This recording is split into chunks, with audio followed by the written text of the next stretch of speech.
So I reached California about 4 days ago. I was also about 1 year late. This is the story of how COVID messed up my plans, what I did in the last 1.5 years where I was supposed to be here, and how I eventually got here.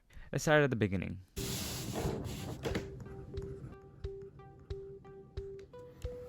So this is how it was supposed to go.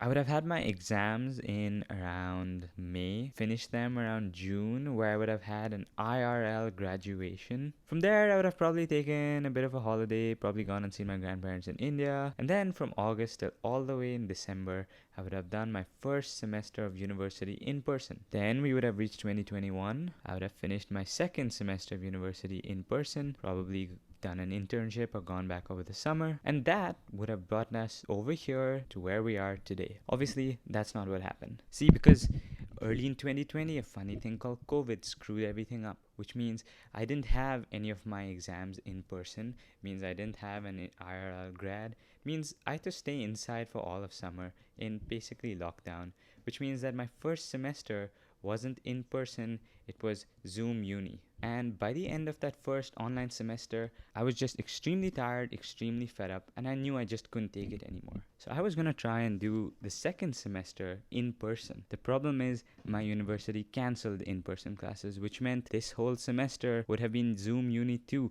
but I knew I couldn't take it, so I decided let's do a gap sem. And during my gap semester, I did a lot of interesting projects, which I documented on my Twitter if you want to follow that. And then in summer, I got fully vaccinated, which brings us 1 week ago.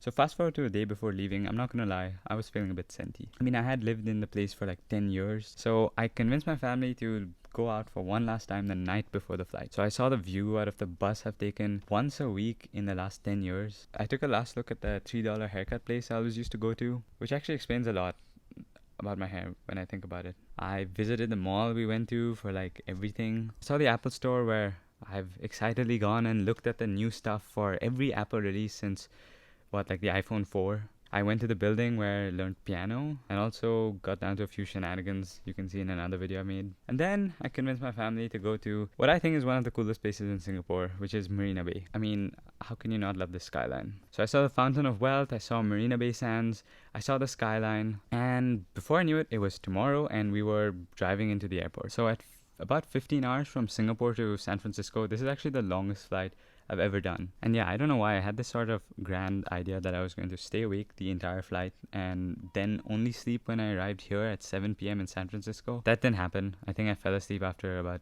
5 or 6 hours. And the flight was about as typical as a flight can be. But about 2 hours before reaching, I decided to watch Crazy Rich Asians for the first time. Which is a great movie. I mean, I think all of us need a Nick Young in our lives. But it was a bit senti seeing all of those scenes about Singapore. I mean, some of them were shot just down the street I live in. So, spoiler alert, the last scene is after Rachel and Nick get back together. There's this amazing final shot of Marina Bay Sands with fireworks and it's all cool and happy. But what's also interesting is through that tiny airplane screen, I was seeing a place where I had visited when I was 9 when we first went to Singapore, a place where, I'd gone I'd gone cycling and on dates and on hangouts with friends and on various adventures for 10 years. And 10 minutes after the screen faded to black, we landed in San Francisco and we walked out and did immigration and walked away from the plane and Singapore and that whole part of my life and into what I'm assuming is part 2, which is university.